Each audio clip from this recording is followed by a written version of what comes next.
اسمي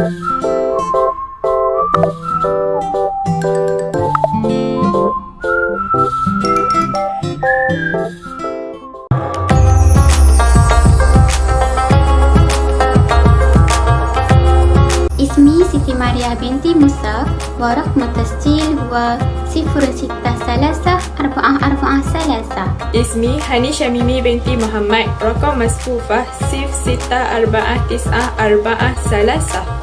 Ismi Nurul Imani Ifah binti Muhammad Yusof. Saya Nik Suzaili binti Nik Abdul Halim, nombor matriks 063459. Saya Nur Azma binti Muhammad, nombor matrik 063340. Saya dalam kesekumpulan akan membahaskan tentang 20 hukum yang terdapat dalam teks dan juga menjawab 20 soalan daripada 41 soalan yang diberikan. Berikut merupakan 20 hukum yang terdapat dalam kitab Buqyatul At-Tullab karangan Syekh Daud Al-Fatani dalam bab tayamum. Yang pertama, sah tayamum jika tanah tersebut bercampur pasir berdebu yang warnanya hitam ataupun merah. Namun, tidak sah tayamum jika menggunakan tanah yang dimakan oleh orang sufaha atau yang dibuat ubat seperti tanah air mani dan tanah yang dipindah oleh anak-anak jika bercampur dengan air liur.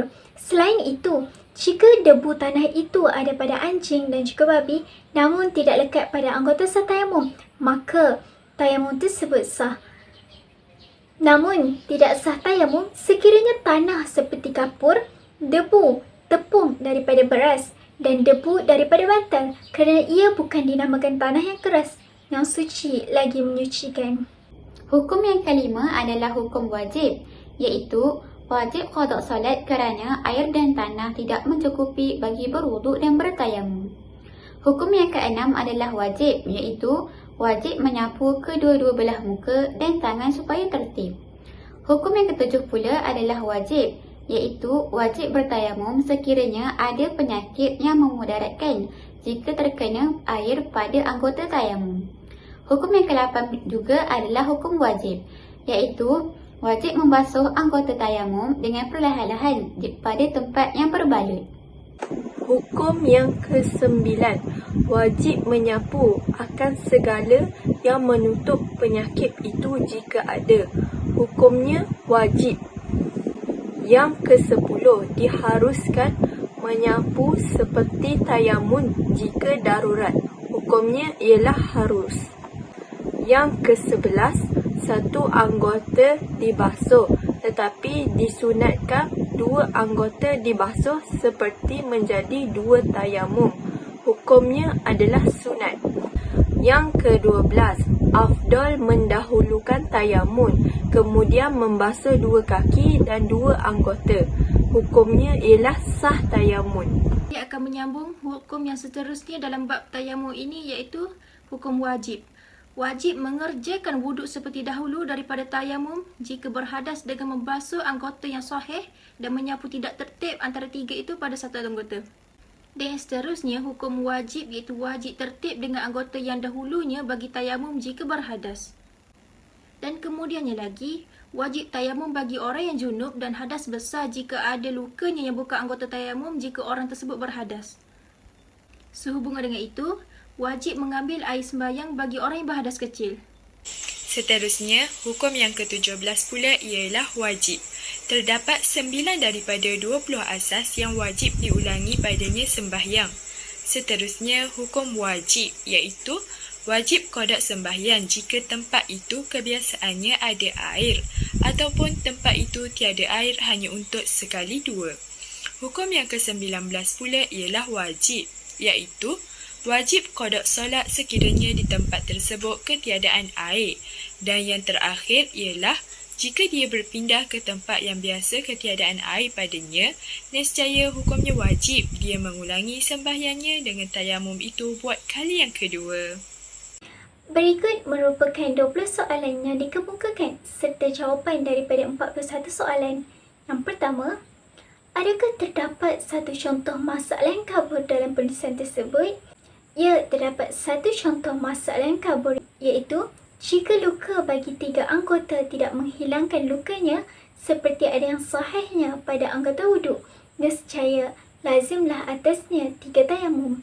Apakah yang dimaksudkan dengan 3 anggota serta 3 tayamum bagi contoh tersebut? Selain itu, terdapat juga soalan, adakah gaya penulisan yang digunakan mudah dibaca dan difahami? Gaya penulisan yang digunakan dalam kitab tersebut mudah dibaca, namun sukar difahami kerana ia memerlukan penelitian yang lebih terperinci. Malah, bahasa yang digunakan merupakan bahasa Jawi lama yang perlu dihadam dan difikirkan. Contohnya, jikalau debu tanah itu ada pada tubuh anjing dan juga babi, sekalipun tidak lekat pada anggota sah tayamumnya. Tetapi, jikalau digiling batu tiada sah, demikianlah kalam Abdul Bari, kerana bukan ia daripada tanah seperti kapur dan debu dan juga tepung daripada beras dan debu daripada bantal dan lainnya tidak sah tayamum kerana bukan dinamakan tanah yang keras. Maka hendaklah padanya tanah yang suci lagi menyucikan. Daripada contoh ini dapat kita lihat betapa sukarnya untuk difahami. Seperti jikalau digiling batu tiada sah, demikian.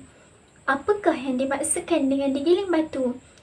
Hal ini menyebabkan generasi masa kini sukar memahami konteks ayat tersebut dan memerlukan penelitian yang lebih mendalam kerana ayat tersebut sukar difahami.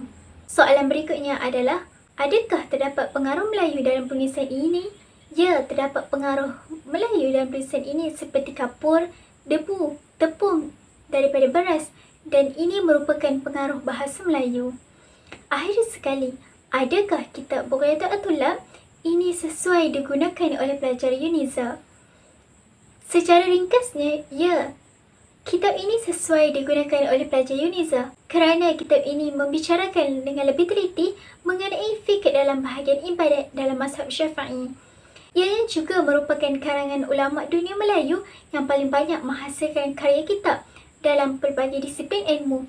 Ini dapat memudahkan pelajar untuk memahami ilmu fiqh ibadat secara terperinci serta dapat mengetahui hukum hakam yang ditetapkan dalam fikir ibadat. Juga dapat kita menambah baik dalam amal ibadat seharian. Selain itu, kitab ini juga diberikan contoh melalui pernyataan masalah di dalam perbahasan terhadap kandungan tersebut serta memberikan kemudahan dan manfaat yang berguna kepada pembaca kitab. Permasalahan tersebut kebanyakannya melibatkan masalah yang berkaitan dengan kehidupan masyarakat yang berkonsepkan semasa dan juga akan datang. Dalam pada itu, saya juga akan membahas jawapan daripada beberapa soalan yang telah diberikan.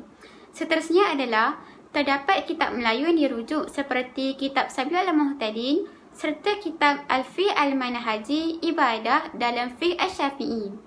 Seterusnya juga adalah, terdapat nama gelaran bagi para ulama yang disebut di dalam kitab, iaitu Imam Syafi'i menjadi gelaran bagi ahli fikih Islam, iaitu Muhammad bin Idris bin Abbas bin Osman bin Syafi'i.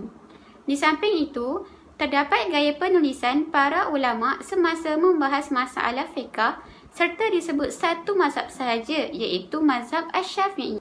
Kemudian, terdapat beberapa perkataan Arab yang dimelayukan seperti sufaha, akbar, asghar, yakni, tahar, darurat, afdal, sunat, fardu, dhaif, wajib, raudah, musafir, khalid, hissi, akas, qadha, ihram, batal, tertib, junub, sahih, hadir dan lazim.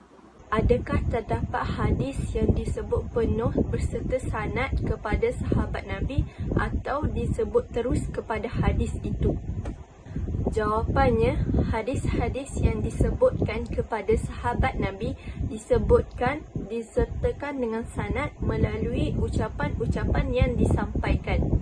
Adakah perkara lain selain fiqh seperti akidah atau akhlak tasawuf disebutkan dalam kitab ini? Ya, ada seperti perkara akidah yang disebut. Barang siapa yang meninggal dunia tetapi tidak mengerjakan haji, maka ia adalah seperti Yahudi dan Nasrani. Yang ke-9, adakah terdapat nama-nama tempat yang disebutkan dalam teks ini? Berikan contoh. Ada nama tempat yang disebutkan, iaitu Mekah dan Muzdalifah, iaitu tempat bagi orang Islam menunaikan ibadat haji dan umrah. Adakah disebut sirah Nabi atau cerita tentang sahabat dan khalifah?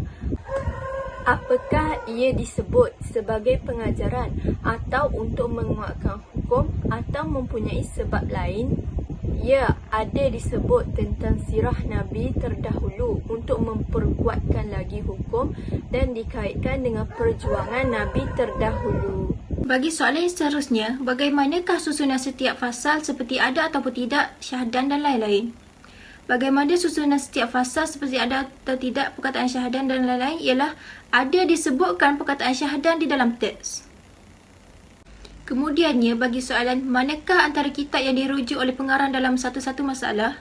Kitab yang dirujuk oleh pengarang dalam satu-satu masalah adalah kitab Manhaj, kitab Rawdah dan Syekh Islam dan kitab Tahrir.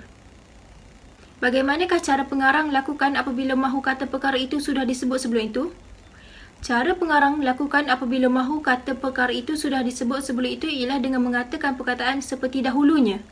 Soalan yang seterusnya ialah, adakah disebutkan jumlah atau nombor-nombor timbangan, sukatan, nombor tahun, nombor hadis, nombor timbangan, sukatan, keluasan dan lain-lain? Ya, disebut suatu jumlah dalam teks tersebut seperti berturut-turut 2 tayamum, luka 3 anggota dan 3 sebab. Soalan yang seterusnya pula ialah, adakah terdapat contoh dalil Al-Quran atau hadis dalam teks tersebut? Jawapannya ialah, terdapat satu hadis di dalam teks tersebut iaitu sabda Nabi Muhammad sallallahu alaihi wasallam, "Iza amaratukum bi amru fa'tu minhu ma istata'tum."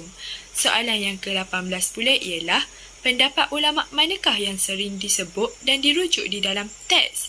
Jawapannya, pendapat ulama yang sering dirujuk dan disebut dalam teks tersebut ialah pendapat ulama Imam Syafi'i. Soalan yang ke-19 pula, adakah pengarang meletakkan baris pada ayat Al-Quran atau matan hadis di dalam teks tersebut? Jawapannya, pengarang tidak meletakkan baris pada matan hadis tersebut. Soalan yang terakhir ialah, adakah disebut dengan terjemahannya apabila disebut ayat Al-Quran dan hadis di dalam teks? Jawapannya, ya. Hadis tersebut disertakan dengan terjemahannya yang bermaksud, jika aku menyuruh sesuatu, maka engkau akan datang daripadanya sebanyak mana yang mampu.